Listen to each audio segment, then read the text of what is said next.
भी साथी सब उपस्थित भला, तिरंगा के रैली में शामिल भला। सबके जय हिंद जय भारत। आज बहुत ही गौरव के दिन लगे और निश्चय ही हमने पास के आजाद भारत है और खातिर हमने शहीद जितना बलिदान दिला है तब जाके हमने के आजाद भारत मिलल। आज बेशक बहुत जन कहल थी कि जितना कठिन हो आजादी पाना और से ज्यादा कठिन हो आजादी में बरकरार रखना।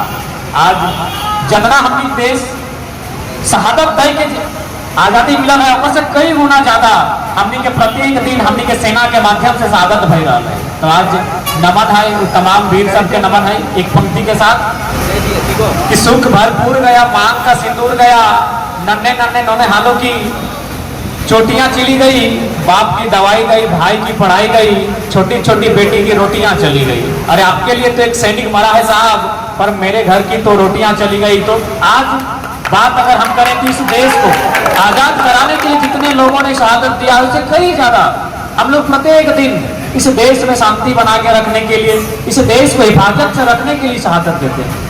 आज बेशक भारत आजाद है, लेकिन कहीं ना कहीं मन में एक सवाल आता है, क्या यही आजादी, इसी आजादी का सपना लेकर इस भारत को आजाद किया गया था? जी हाँ, शायद नहीं, क्योंकि भगत सिंह ने भी कहा था कि आजादी तो हम गौरव से ले लेंगे, आजादी हम गौरव से ले लेंगे, पर क्या ये आजादी गांव गरीब किसान खेत तक जा पाएगी? आज भी अगर बात करें इस स्वतंत्र भारत में, आजाद भारत में, जो गांव तक खेतों तक किसानों तक आजादी आज भी नहीं जा पाई है।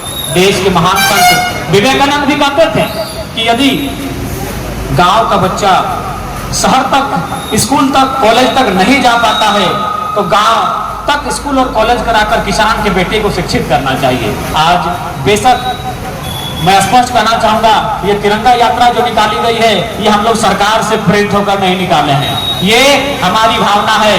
ये देश 2014 में आजाद नहीं हुआ है, इसीलिए अगर कोई सोच रहे हैं कि हमने सरकार से प्रेरित होकर निकाला है तो गलत सोच रहे हैं। यह देश 1947 में आजाद हुआ है और तब से तिरंगा हमारी आन बान शान है।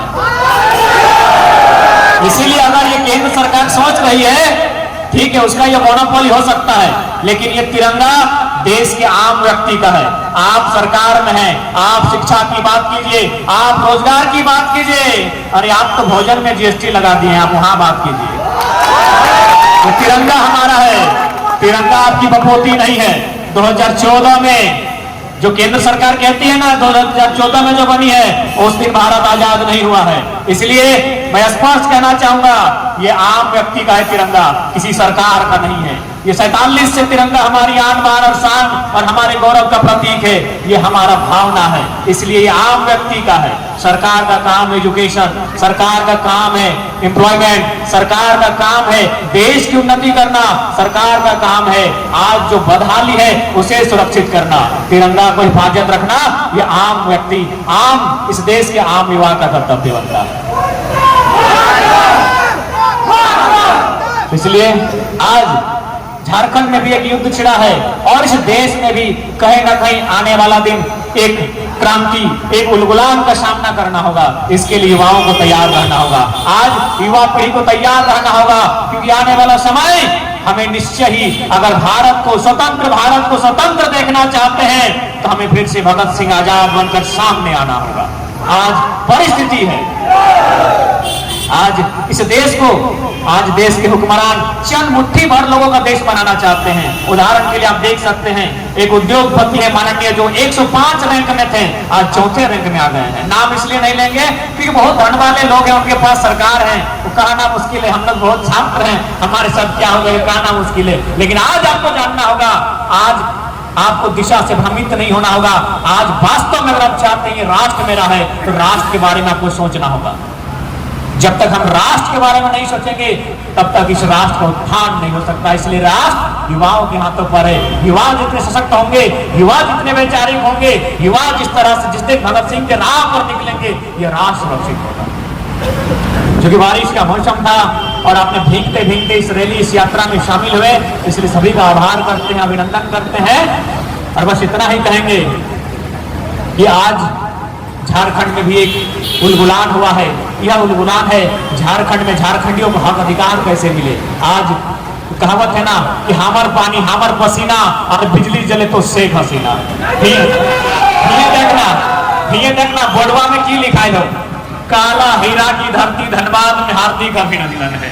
The black diamond city Dhanbad welcomes you. काला हीरा यानी कोयला, हमार जमीन में कोयला और बहरिया सब अरबपति भई गेलो, विधायक सांसद अरबपति भई गेलो। हमार धनबाद, हमार कोयलांचल, एकरा बनने खातिर गोली खेले शक्ति महतो, गोली खेले मणिनाथ मंडल, गोली खेले नेपाल रवानी, गोली खेले रसिक हंसदा और बक्सर के राज सिन्हा विधायक हो।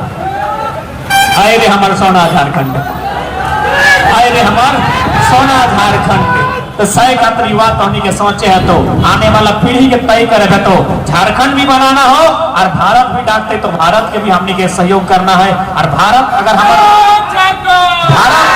हमार देश लगे तो राज्य हमार पहचान लगे, न राज्य के हम छोड़ सका लिए, न देश के छोड़ सका लिए, हमें दियो के साथ चल गई। बाकी जितना यहाँ साथी सभा सबके जोहार। और एक पंक्ति झारखंड के हमारे शहीद निर्मल लागल है कि सवाल बनकर फिर उठूंगा, जो बन पड़े सो जवाब रखना। कि सवाल बनकर फिर उठूंगा, जो बन पड़े सो जवाब रखना। मेरा खून बेकार ना जाए, मेरे खून का हिसाब रखना, मेरे खून का हिसाब। पुनः आप सभी देशवासियों को, तमाम लोकतंत्र के चौथे स्तंभ उनके माध्यम से, मीडिया बंधुओं के माध्यम से देशवासियों को 75वें स्वतंत्रता दिवस की एक दिवस पूर्व अग्रिम शुभकामनाएं। और वास्तव में आजाद भारत, बेशक हमें आजाद भारत अंग्रेजों से आजादी मिली है, लेकिन आज भी चंद मुट्ठी भर लोगों के हाथों में ये भारत है। हमारी लड़ाई अभी बाकी है, इसके लिए हमें लड़ना होगा। आप देख सकते हैं यहाँ प्रेस को आजादी नहीं है, यहाँ जज आजादी नहीं है, यहाँ ईडी को भी आजादी नहीं है। ईडी भी अगर छापा मारती है तो विपक्ष को मारती है। क्या भाई, ईडी तक आजाद नहीं है, यहाँ सुप्रीम कोर्ट पर प्रश्न उठता है, वे आजाद नहीं है, तो हम किस आजादी की बात करें। भले लोग हमें विद्रोही कहें, लेकिन आज ये भारत की सच्चाई है, आजादी बस चंद मुट्ठी भर लोगों के हाथों में कब्ज है। और अगर जिस केंद्र सरकार का आज चला रही है, उसी के एक श्रेष्ठ प्रधानमंत्री का स्लोगन था कि कलकत्ता के फुटपाथों में जो नंगे बदन आम यहाँ सहते हैं, कलकत्ता के फुटपाथों में जो नंगे बदन आम यहाँ सहते हैं, उनसे पूछो 15 अगस्त के बारे में क्या कहते हैं। उनसे पूछो कि 15 अगस्त के बारे में क्या कहते हैं। क्या वो आजाद हैं? क्या वो किसान आजाद हैं? क्या वो मजदूर आजादी का अनुभव कर रहे हैं? एक स्वर में एक ही गूंज आई कि आजादी चंद मुट्ठी भर लोगों के हाथों में है, जिनका रैंक कोरोना काल में 105 था, 4 नंबर में आ गया है। पूरा देश अर्थव्यवस्था की मार झेलता है, लेकिन वो उद्योगपति नंबर 4 पर आता है। सुनने में आया है वह आदरणीय प्रधानमंत्री जी का पोस बेटा है। पोस बेटा तो आप लोग समझ में करते हैं, यानी गोद लिया हुआ बेटा है। खैर ज्यादा नहीं कहेंगे क्योंकि वे लोग बड़े बड़े लोग हैं, पुलिस प्रशासन उनका है, हम लोग छोटे छात्र हैं, कभी भी कुछ हो सकता है। लेकिन इतना कह देंगे, अगर भगत सिंह को मानते हैं तो अंधभक्ति को त्यागना होगा। भगत सिंह को मानते हैं तो ये जो किसी पार्टी के किसी नेता के पीछे चल पड़ते हैं, इसे त्यागना होगा। क्योंकि भगत सिंह ने कहा था कि अगर सामने पिताजी भी खड़े हो तो उनसे सवाल कीजिए, ये काम हमसे क्यों करवा रहे हैं। इसलिए आज जितने भी साथी आए हैं, आपका बहुत बहुत धन्यवाद। बारिश में भीगते हुए आप लोग यहाँ तक आए हैं और इस आजादी की गरिमा को बरकरार रखना, इस वास्तव में इस आजादी की गरिमा को बरकरार कैसे रखेंगे, ये समस्त भारतवासियों का आज कर्तव्य होगा। जय हिंद, जय भारत।